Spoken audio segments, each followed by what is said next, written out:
Pozdravljeni nazaj. Sedaj pa nas čaka eksotika identifikacije.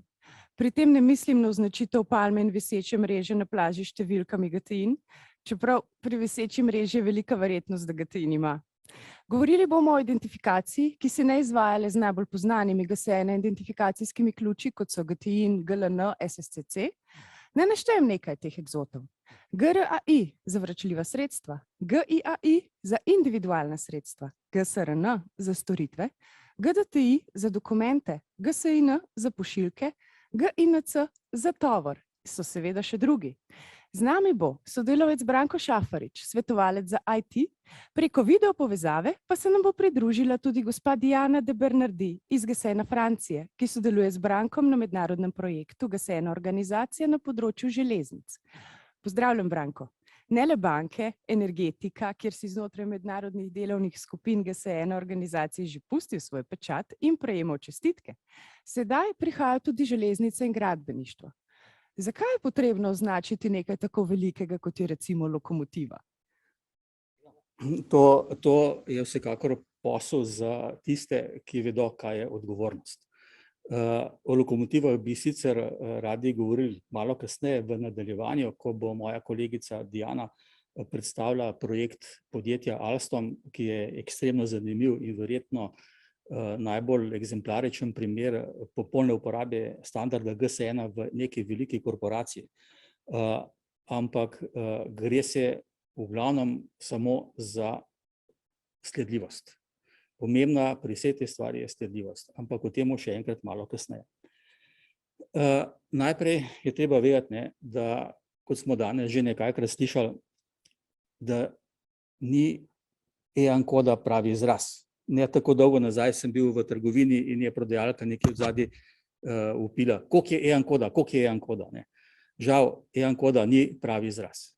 EAN koda se ne uporablja več kot 10 let, pravi izraz je GTIN. Res, da ni tako lepo zveneč, ampak vsekakor to mimogrede pravi izraz je GTIN. Kot smo že slišali danes nekajkrat, je prednost sistema GS1 v tem, da ne ponuja samo GTIN-a. Ponuja celo serijo drugih aktualnih identifikatorjev, za katere je res dobro, da podjetja vedo, da obstajajo in način njihove uporabe, ker sistem olajšajo svoje poslovanje in seveda zagotavljajo tudi tisto lastno varnost v nasprotju z zakonodajo, ki včasih zahteva stvari, ki jih podjetje težko izvedejo. Kot smo že rekli, sledljivost, kaj smo naredili, na kateri komponenti, kakšni so bili procesi in podobno. Se pravi, imamo celo serijo identifikatorjev. Uporabljamo množico njih za različne namene, praviloma so samo tisti famozni GTIN, GLN in SSCC, ampak je cela serija drugih. In uporabljajo se ne samo v trgovinah, uporabljajo se dejansko v tehnologijah, v branžah, za katere na prvi pogled niti ne vemo, kako in na kakšen način. In dober primer je recimo merilna mesta za plin, odjemna mesta za električno energijo in podobno. Električni števci, zakaj bi kdo označeval električne števce z GTIN številko ali z neko serijsko številko? Zato, ker je za tem poslovni interes, nek poslovni proces zahteva, da se take številke oziroma takšno sledljivost in identifikacijo posameznih števcev zares izvaja. Zakaj to? Je predolga zgodba. Ampak ena bolj zanimiva je o elektrike. Vsi vemo, da električni račun je ena najbolj kompleksnih stvari, na katere lahko navaden zemljan vrže oko, ker je nemogoče kompliciran. Ampak ta stvar, račun je še zelo enostaven proti načinu proizvodnje elektrike, proti načinu trgovanja z elektriko. Recimo, zelena energija se obračunava drugače, kot se obračunava jedrska energija, ker je pač neki bonusi so za zeleno energijo. In ker vemo, da se elektrike ne da spraviti v neko škatlico, jo uporabiti kasneje, jo moramo uporabiti tisti trenutek, ko je narejena. In ta zahtevnost trgovanja z energijo je izjemno kompleksna pri proizvodnji energije. Se pravi, že za samo proizvodnjo energije mi potrebujemo generator, kje je bila ta energija narejena in koliko je bila ta energija narejena. potrebujemo torej oboje. Identifikacijo generatorja kot identifikacijo elektrike, količine elektrike, kilovatne ure. Pomeni, da je posel, ki v zadnji poteka, povezan točno s temi identifikatorji. Kako to poteka, je brez veze zdaj razlagati, ker je sistem resnično kompleksen. Hočem samo poudariti to, da je uporaba identifikatorjev, ki so v drugih branžah, kot je trgovina, kot običajno govorimo, ker smo tam najbolj kot GS1 najbolj doma, je cel kup drugih področij, drugih sektorjev, drugih branž, v katerih ta stvar postaja izjemno aktualna. Nekaj smo danes že slišali, ampak še ena stvar je pa neka novost. In sicer mi imamo zadnje obdobje nek novi sektor v obdelavi oziroma v raziskavi in to je sektor železnic. Železnice so en zelo specialen sektor, predvsem zato, ker je tradicionalen, ker so deli in komponente, ki so v železnicah, zelo dolgotrajni. Tam ena komponenta živi mnogokrat dlje, kot recimo komponente v avtomobilski industriji. Primer recimo kretnic. Kretnice in njihova življenjska doba je 30-50 let. Se pravi, je na teh komponentah določeno vzdrževanje, določeno delo in je potrebno to tudi evidentirati. Kako ne evidentiramo, če nimamo identifikacije te iste komponente? No, tole na sliki je ležaj, nek ležajček, na katerem je ležajček. Ta ležaj je velik en tokle. In to je ležaj za železniško os in na njemu je odtisnjena številka, identifikator tega ležaja, GTIN, a hkrati tudi serijska številka, pa dvodimenzionalna koda. In ravno to je tista poanta, ki bi jo rad, da danes nekako konzumiramo. Da sedaj prihaja v naše življenja uporaba dvodimenzionalnih kod za identifikacijo posameznih izdelkov. Ne samo izdelkov v trgovinah, ker do tega bo še trajalo, ampak do izdelkov, ki so v prvogradnji, se pravi v industrijske izdelke. Zakaj je to pomembno? Zato, ker se s tem, po domače povedano, prelaga odgovornost. Mi, ki smo označili ta izdelek, lahko trdimo, da smo ga proizvedli na tej in tej liniji, da ga je servisiral ta in ta človek, ugradil to in to podjetje in tako naprej. Naša evidenca torej je popolna, če to imamo. Če tega nimamo, imamo težave. Vsekakor bi zdaj rad predstavil mojo kolegico Diano. Diana de Barnardy je znana punca, gospa iz Francije, francoske organizacije GS1. Ona je odgovorna za marsikateri projekt, tudi recimo za logistiko gotovine v Franciji, a hkrati pa dela tudi na železnicah in vam bo predstavila en projekt, ki je zelo zanimiv. Prej sem že omenil, to je podjetje Alstom, kako je integriralo kompleten sistem GS1 in to zahtevo predala svojim dobaviteljem, da že od dobaviteljev dobijo svoje izdelke označene in jih vgrajujejo v svoje komponente. Več o temu od Diane. Diana, hello. I made a short introduction to you. I made lots of compliments, but you didn't understand them, but I can tell you later. Anyway, please, you're on. Thank you. Good morning, everyone. Thank you, Branko. I am very happy to participate to your event today. And I will start my presentation right now. I hope you can see it. Can you confirm you see it? Not yet. Yes, okay. Yes. Is that okay for you? You guys can see the presentation? Yes. Okay. Well, I'm very happy to be here talking about my favorite topic, which is the rail topic, and with this interesting example of adoption of GS1 standards by Alstom Mobility. So let's start by showing you this is the real situation of the railway industry, and of course I'm sure that of many other industrial sectors. These are real photos of spare parts and components. You can see that there is no standard there. What else do we see? we see that each actor identifies their parts and components with its own different format. We also see that there are different identifiers for the same part of or component, that it is complicated to access to the record and history on the IT system, and that it is very time consuming and a high cost, high risk of errors. All this and more causes different problems at different levels, and of course, the acceleration of digital transformation cannot start with this. Now, let me present an example of an application of end-to-end traceability using GS1 standards, and this is very concrete. I intentionally left Alstom template. You can see it's not a GS1 template, because it is all the credits for the presentation it goes to François Lancy, which is in charge of the deployment of TGV 2020.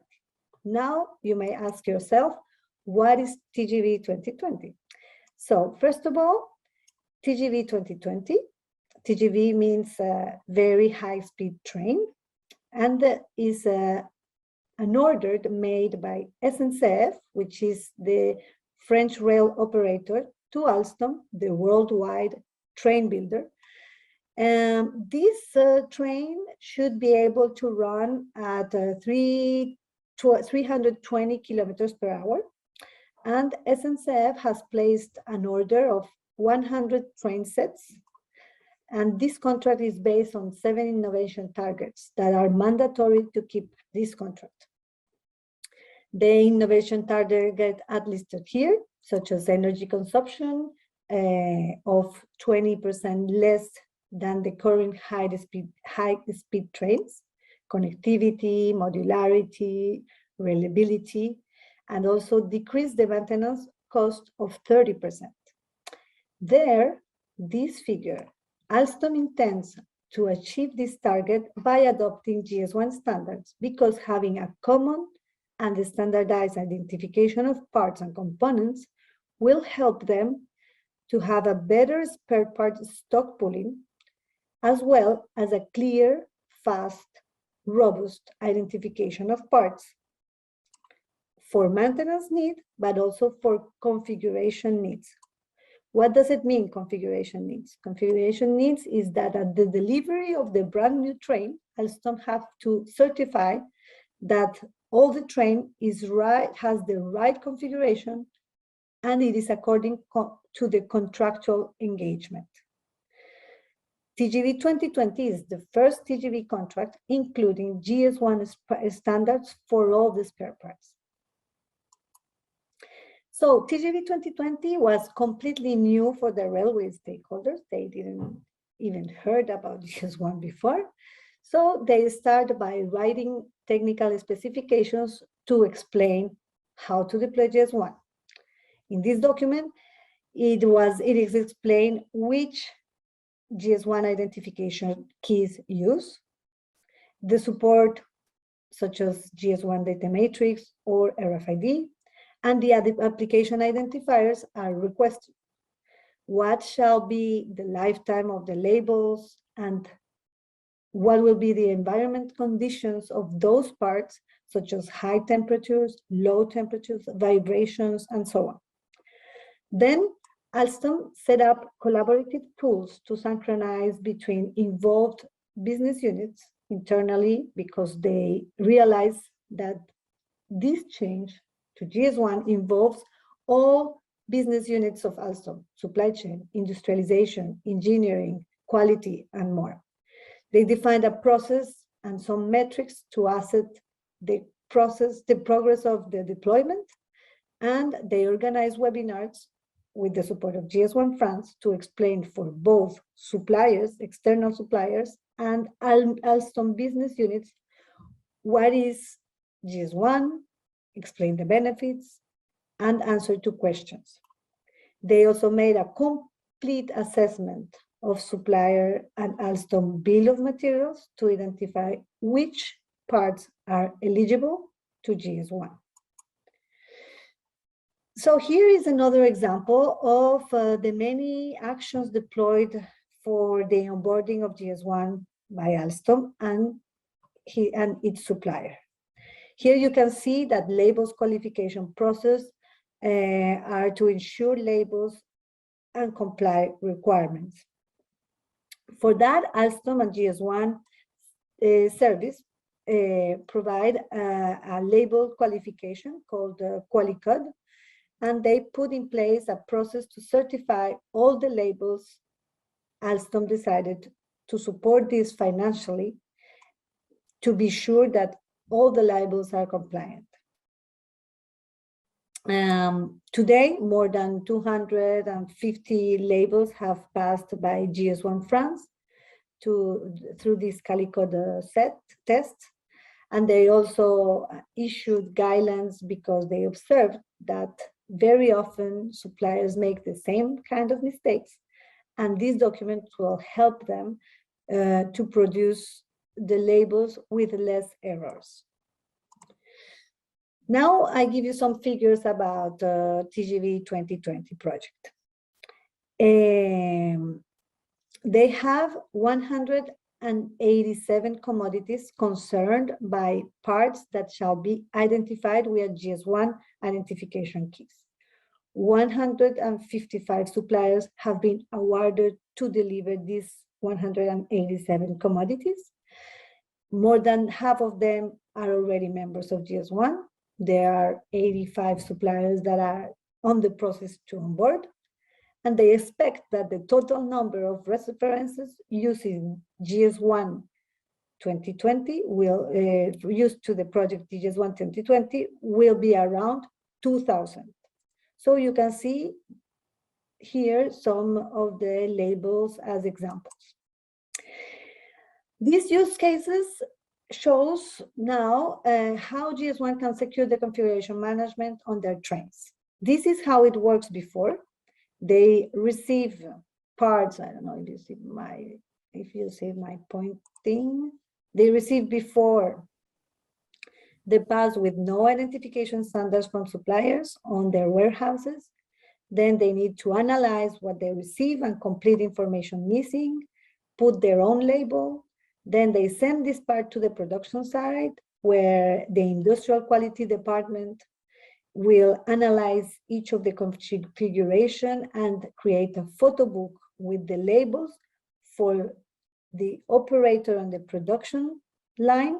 Where is my pointer? With the production line. And then the operation struggle to match the label information with other documentation, Excel files and photos. The process is by hand, and then they do a logbook, which is the configuration book that has to be delivered with the train to the operator. And all this manipulation and manual adjustments, the book that they deliver with the train is full of errors and discrepancies. The process is now different thanks to GS1. Here they identify the need for making the parts using GS1 standards. Here you can see. Then at the beginning, during the design phase, the part is identified as a spare part or configuration item.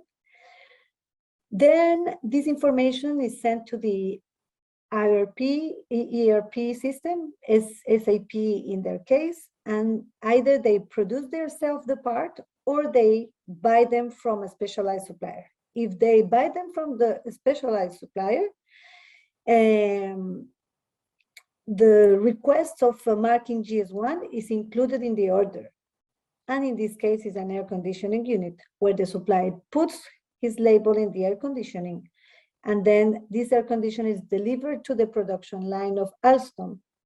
An Alstom operator uses a tablet and he scans the data matrix and made an association of a specific wagon or couch here under. This is the process. And then if the part is from the homemade part is simple.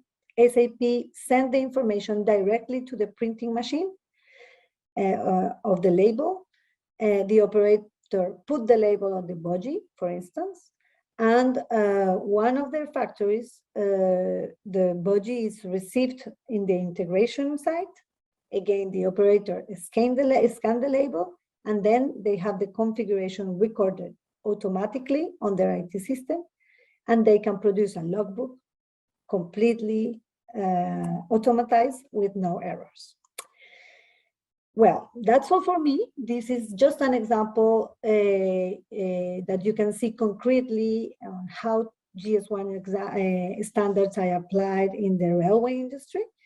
I don't know if there are any questions from the audience. Branko? Okay, Diana, thank you. We will wait if the questions will arrive, but let me summarize some of the points you had just made for our own public. To, kar je gospa Diana prikazala zdajle, mogoče ni bilo najbolj evidentno, ampak ena stvar je izjemno pomembna.